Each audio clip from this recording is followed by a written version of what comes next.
Got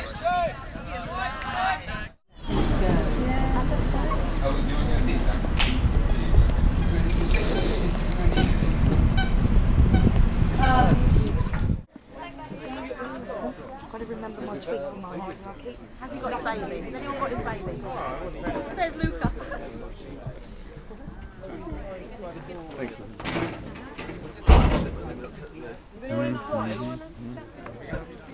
I think actually if we follow this path around, that's the best way of getting there, yeah. Yeah, let's go down here.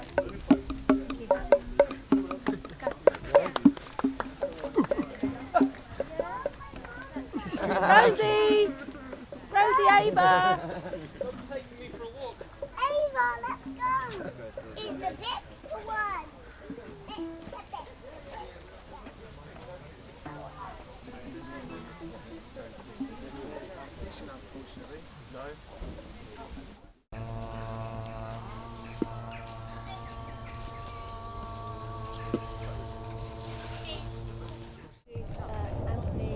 Barnett, who founded Charter 88 and also openDemocracy. It's an amazing website. Yeah, so over to you. Fine, thank you very much. That's great. Really fantastic to be here. And I've been to Runnymede before, but I haven't been here. I haven't been sailing down the river. So it's a real occasion for me. And I was asked to talk about the, so to speak, where we go from here in terms of democratic politics, with the shadow of the Tory electoral victory, which is really a victory of the deep state, that the system has locked back in, not in Scotland, but certainly in England. And what are the resources that we can draw on? We've just seen this, what I call Magna Bollocks, this morning with the Queen, and but we haven't been able to break through. But there are a lot of resources there. Can you hear me at the back? Is that? Just about. Sorry, should I be a bit louder? Is that better? Yeah. Okay. So this gentle tree doesn't make you want to shout. It makes you want to talk quietly. So I said to Jenny that I would. There were 4 things, but I think I'm going to give it 5. There are 5 kind of concepts that we can take forward from what I call the Magna Carta process. There was one time when people said the independence for Wales or Scotland, having their parliaments there, wasn't an event, it was a process. And similarly, I think Magna Carta, it's true of all of these constitutional things, they're trying now to tell us it just took place in 1215. It matters where it was signed. I thought it was very interesting when the guide said he didn't think it was signed here, he thought it was signed on the actual field. But really it doesn't matter, because in 1215 then they discarded it, then it was reissued in 1216, then Henry III did the big one in 1225, which went out across the country with the great charters, and there was a big process, and it became alive again in the 17th century, and it was drawn upon. So there's a Magna Carta process that matters for us, not the Magna Carta as a pushback into a single event. And of this process, there are 5 terms, 5 words, 5 things that we can draw on as resources. And one of those is what I call vigilance, and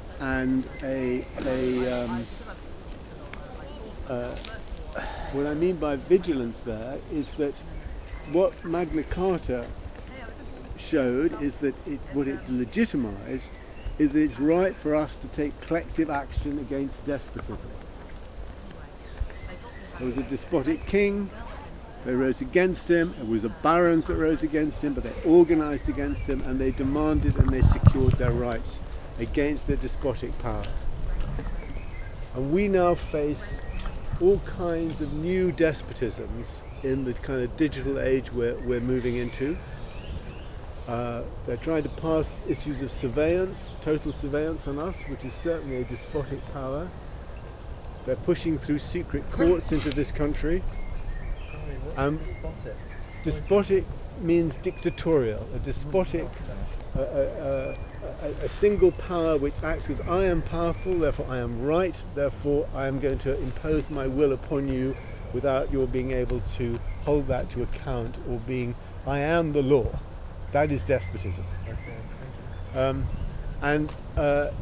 So Magna Carta brings us that that resource. And the second one that it brings us is democracy. Now, it does sound odd to talk about, that's why I want to talk about Magna Carta process. The crucial thing that took place there, which makes all the people that are involved in Magna Bollocks very uncomfortable, is that when they wanted to challenge the government, they wrote something down. The Magna Carta is a beginning, or it's one of the very early, it wasn't the only one, but it's an early example of a codified process where they wanted to know what the rules are which govern the monarchy, which govern power, and the monarch had to agree to that, and then that agreement was sent around the country. And we exist in a country which does not have a codified constitution. Now, to say our constitution should be codified is like saying it should be normal. That's just an ordinary thing, to have the rules laid out for us. But if you want to say what difference does it make, well, one simple way of putting it was Guy Robin Butler, Sir Robin Butler, I think he's now called Lord Butler, when he was head of the civil service, was asked what the constitution was, and he said it's something we make up as we go along. Now, that is not the we of we the people. It's not something you make up as you go along. It's something we make up as you go. It's something they make up as they go along. That we was a possessive we of the political elite. And if it's not codified, it belongs to them. Democracy is codified or it is nothing. When we talk about democracy, we're not talking about mob rule. We're not taking this idea that, the majority becomes the new tyrant. We're talking about people having their rights. We're talking about pluralism of voice. We're saying that minorities have rights. We're securing a place for all of us, whatever our differences. That's what we mean by democracy today. And for that to exist, we have to have codification. And the Magna Carta is an early example of codification. So it stands in that sense for democracy. The next two concepts which I want to bring together are liberty and justice. Now, the Magna Carta, I'm going to come to this in the fifth one about the Commons, came out in 2 years later. There was something called the Charter of the Forest was issued, and they became known as our Charters of Liberties. Now, when they say liberties then and now, it's not just liberty in a political sense, it's liberty to trade. They want to take they want to make sure the City of London wanted to make sure that it could trade, so it was economic liberties, and it was ensuring that their goods were not seized from them, and it was also the liberties of being able to have access to justice. So one form that comes to us of liberty is a capacity for freedom. But there's a market freedom which says freedom belongs to us as a selfish thing, and there's liberty, which in my view is something which we have because we have it with others. I do not have my liberty if my neighbour or my friend or my enemy indeed can have their freedom taken away without justice. So my liberty it's individual, but it's shared. It exists and it is rooted not in a collective, but in a shared society. It belongs to us jointly, and we fight for it jointly.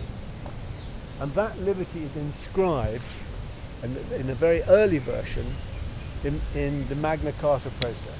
And it is particularly so through its call for justice, that, as they say in the very famous paragraphs of 39 and 40, that no one will go on trial, no one will be imprisoned without due process, that process cannot be delayed, that it cannot be bought, and that they will be tried by their peers, the beginnings of trial by jury. So that we have fair access to the justice process is a crucial part of our liberty. And I think the two terms, they go together, and they are being taken away from us now as they start to introduce trial by jury, as they seize people. And I mean, many of you have been arrested and charged. I don't need to talk to you about that. And the fifth concept that we've got before the winds blow in is the commons, is the shared, you could call it the public realm. And the Charter of the Forest, which came out with the Magna Carta, is very, very interesting to me and very depressing that this fantastic aspect of it has been completely pushed away by the Magna Carta Trust that organised the Magna Bollocks this sort of celebration that we have had this morning. The Charter of the Forests said that all people should be able to have access to the royal forests of the country, that they could collect their estovers. Their estovers, this is an estover. So it's wood, but it's not just wood that they could use for their fire, it was wood that they could use for building, it was wood that they could use for their tools. So it was like their oil, their coal and their livelihood. And it said that we could have access, the people could have access to what we hold in common, and that this no one could be deprived of their livelihood. And there's a particular clause actually in Magna Carta itself in one of the early versions saying that widows could not be deprived of their fair share of estovers. So, and it's called Magna Carta because it means the greater charter, because it means the greater of these two charters, and it was first called Magna Carta in the early drafts of the Charter of the Forests. So it's the greater of the two charters, but they go together. And when they were published in their first scholarly edition by Blackwood in, I think, 1750, 1760, it was called the Charter of Liberties and the Charter of the Forests. So it has embedded in its very name a claim to the commons, a claim to this larger part of that. And why this is very important for us today, for two reasons. First, we now live in, as we all know, with our phones and so on, in a digital universe.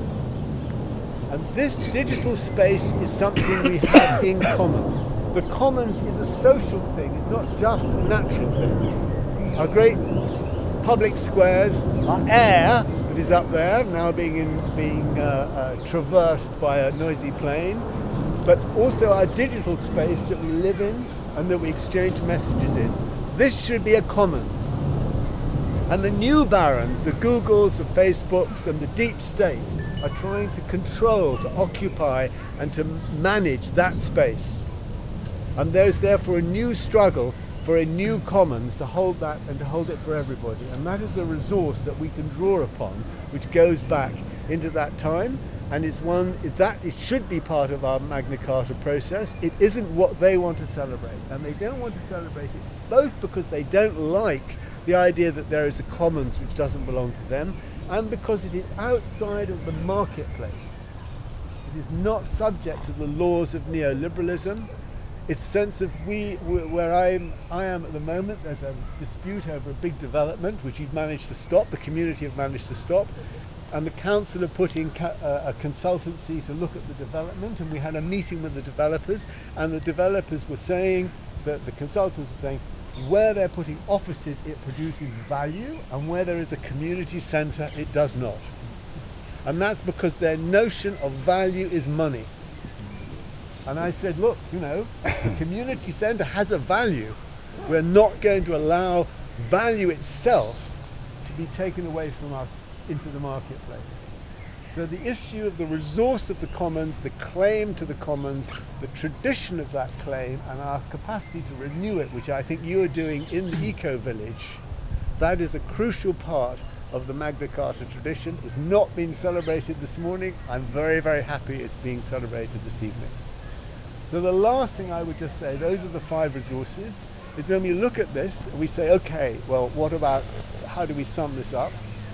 I think we sum it up by saying that the new barons have moved in, but crucially the corporations, also supported by the state and by a captured media. And we need to just sit back and say 800 years of rule by barons is enough. Yeah.